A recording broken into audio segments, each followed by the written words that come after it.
Part 5. The End of It. Yes, and the bedpost was his own. The bed was his own. The room was his own. Best and happiest of all, the time before him was his own, to make amends in. "I will live in the past, the present, and the future," Scrooge repeated, as he scrambled out of the bed. "The spirits of all three shall strive within me. O Jacob Marley, heaven and the Christmas time be praised for this. I say it on my knees, old Jacob, on my knees." He was so fluttered and so glowing with his good intentions that his broken voice would scarcely answer to his call. He had been sobbing violently in his conflict with the spirit, and his face was wet with tears. "They are not torn down," cried Scrooge, folding one of his bed curtains in his arms.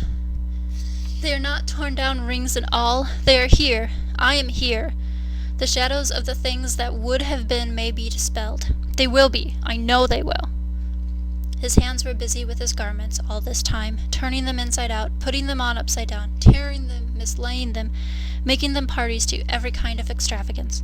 "I don't know what to do," cried Scrooge, laughing and crying in the same breath, and making a perfect loon of himself with his stockings. "I'm as light as a feather. I'm as happy as an angel. I'm as merry as a schoolboy. I'm as giddy as a drunken man. A Merry Christmas to everybody! A Happy New Year to all the world!" He had frisked into the sitting room, and was now standing there perfectly winded. "There's the saucepan that the gruel was in," cried Scrooge, starting off again and going round the fireplace. "There's the door by which the ghost of Jacob Marley entered. There's the corner where the ghost of Christmas present sat. There's the window where I saw the wandering spirits. It's all right. It's all true. It all happened. Ha ha ha!" Really, for a man who had been out of practice for so many years, it was a splendid laugh, a most illustrious laugh, the father of a long, long line of brilliant laughs. "I don't know what day of the month it is," said Scrooge. "I don't know how long I have been among the spirits. I don't know anything. I'm quite a baby. Never mind, I don't care. I'd rather be a baby. Ha ha ha ha!" He was checked in his transports by the churches ringing out the lustiest peal he had ever heard. Clash, clash, hammer, ding, dong, bell, bell, dong, ding, hammer, clang, clash. Oh, glorious, glorious! Running to the window, he opened it and put out his head.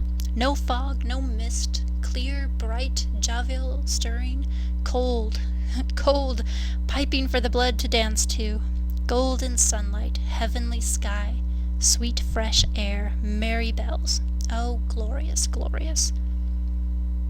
"What's today?" cried Scrooge, calling downward to a boy in Sunday clothes, who perhaps had loitered in to look about him. "Eh?" returned the boy. "What's today, my fine fellow?" said Scrooge. "Today?" replied the boy. "Why, Christmas Day." "It's Christmas Day," said Scrooge to himself. "I haven't missed it. The spirits have done it all in one night. They can do anything they like. Of course they can. Of course they can. "Hello, my fine fellow." "Hello," returned the boy. "Do you know the Poulters in the next street but one at the corner?" "I should hope I did," replied the lad. "Ah, an intelligent boy, a remarkable boy. Do you know whether they've sold the prize turkey that was hanging up there? Not the little prize turkey, the big one." "What, the one as big as me?" returned the boy. "What a delightfur boy! It's a pleasure talking to you. Yes, yes. It's hanging there now." "Is it?" said Scrooge. "Go and buy it." "Walker!" exclaimed the boy. "No, no, I am in earnest. Go and buy it, and tell him to bring it here, that I may give them the directions where to take it. Come back with the man, and I'll give you a shilling. Come back with him in less than 5 minutes, and I'll give you half a crown." The boy was off like a shot. He must have had a steady hand at a trigger who could have got a shot off half so fast. "I'll send it to Bob Cratchit," whispered Scrooge, rubbing his hands and splitting with a laugh. "He shan't know who sends it. It's twice the size of Tiny Tim. Joe Miller never made such a joke as sending it to Bob will be." The hand in which he wrote the address was not a steady one, but write it he did, somehow, and went downstairs to open the street door, ready for the coming of the poulterer's man. As he stood there, waiting his arrival, the knocker caught his eye. "I shall love it as long as I live," cried Scrooge, patting it with his hand. "I scarcely ever looked at it before. What an honest expression it has in its face, and so wonderful knocker. Ah, here's the turkey!" It was a turkey. He never could have stood upon his legs, that bird. He would have snapped 'em short off in a minute, like sticks of sealing wax. "Why, it's impossible to carry that to Camden Town. You must have a cab." The chuckle with which he said this, and the chuckle with which he paid for the turkey, and the chuckle with which he paid for the cab, and the chuckle with which he recompensed the boy, were only to be exceeded by the chuckle with which he sat down breathless in his chair again, and chuckled till he cried.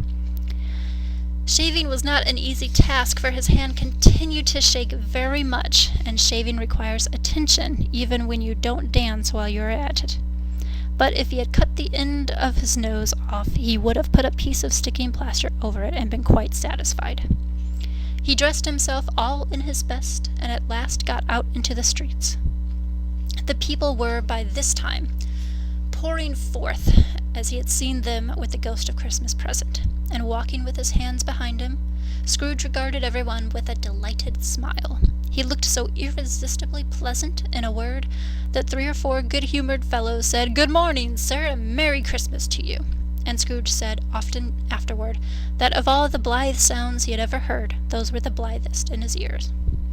He had not gone far, when coming on toward him he beheld the portly gentleman who had walked into his counting-house the day before, and said, "Scrooge and Marley's, I believe." It set a pang upon his heart to think how this old gentleman would look upon him when they met, but he knew what path lay straight before him, and he took it. "My dear sir," said Scrooge, quickening his pace and taking the old gentleman by both his hands, "how do you do? I hope you succeeded yesterday. It was very kind of you. A very Merry Christmas to you." "Mr. Scrooge?" "Yes, that is my name, and I fear it may not be pleasant to you. Allow me to ask your pardon. And will you have the goodness—" Here Scrooge whispered in his ear. "Lord bless me!" cried the gentleman, as if his breath were taken away. "My dear Mr. Scrooge, are you serious?" "If you please, not a farthing less. A great many back payments are included in it, I assure you. Will you do me that favor?" "My dear sir," said the other, shaking hands with him, "I don't know what to say to such—" "Don't say anything, please," retorted Scrooge. "Come and see me. Will you come and see me?" "I will." And it was clear he meant to do it. "Thank ye, I must oblige to you. I thank you 50 times. Bless you." He went to church, and walked about the streets, and watched the people hurrying to and fro, and patted the children on the head, and questioned beggars, and looked down into the kitchens of houses, and up to the windows, and found that everything could yield him pleasure. He had never dreamed that any walk, that anything, could give him so much happiness. In the afternoon he turned his steps toward his nephew's house. He passed the door a dozen times before he had the courage to go up and knock, but he made a dash and did it. "Is your master at home, my dear?" said Scrooge to the girl. Nice girl, very. "Yes, sir." "Where is he, my love?" said Scrooge. He's in the dining-room, sir, along with the mistress. I'll show you upstairs, if you please." "Thinky, he knows me," said Scrooge, with his hand already on the dining-room lock. "I'll go in here, my dear." He turned it gently, and sidled his face in round the door. They were looking at the table, which was spread out in great array, for these young housekeepers are always nervous on such points, and like to see that everything is right. "Fred," said Scrooge. Dear heart alive, how his niece by marriage started! Scrooge had forgotten for this moment about her sitting in the corner with the footstool, or he wouldn't have done it on any account. "Oh, why, bless my soul!" cried Fred. "Who's that?" "It's I, your Uncle Scrooge. I've come to dinner. Will you let me in, Fred?" "Let him in? It is a mercy he didn't shake his arm off. He was at home in 5 minutes. Nothing could be heartier. His niece looked just the same, so did Topper when he came, so did the plump sister when she came, so did everyone when they came. Wonderful party, wonderful games, wonderful unanimity, wonderful happiness." But he was early at the office next morning. Oh, he was early there. If he could only be there first and catch Bob Cratchit coming late, That was the thing he had set his heart upon. And he did it. Yes, he did. The clock struck 9, no Bob. 1/4 past, no Bob. He was full 18 minutes and a half behind his time. Scrooge sat with his door wide open, that he might see him come into the tank. His hat was off before he opened the door, his comforter too. He was on his stool in a jiffy, driving away with his pin, as if he were trying to overtake 9 o'clock. "Hello," growled Scrooge, in his accustomed voice, as near as he could feign it. "What do you mean by coming here at this time of day?" "I'm very sorry, sir," said Bob. "I am behind my time." "You are?" repeated Scrooge. "Yes, I think you are. Step this way, sir, if you please." "It's only once a year, sir," pleaded Bob, appearing from the tank. "It shall not be repeated. I was making rather merry yesterday." "Now, I'll tell you what, my friend," said Scrooge. "I'm not going to stand this sort of thing any longer. And therefore," he continued, leaping from his stool, and giving Bob such a dig in the waistcoat that he staggered back into the tank again, "and therefore I am about to raise your salary." Bob trembled, and got a little nearer to the ruler.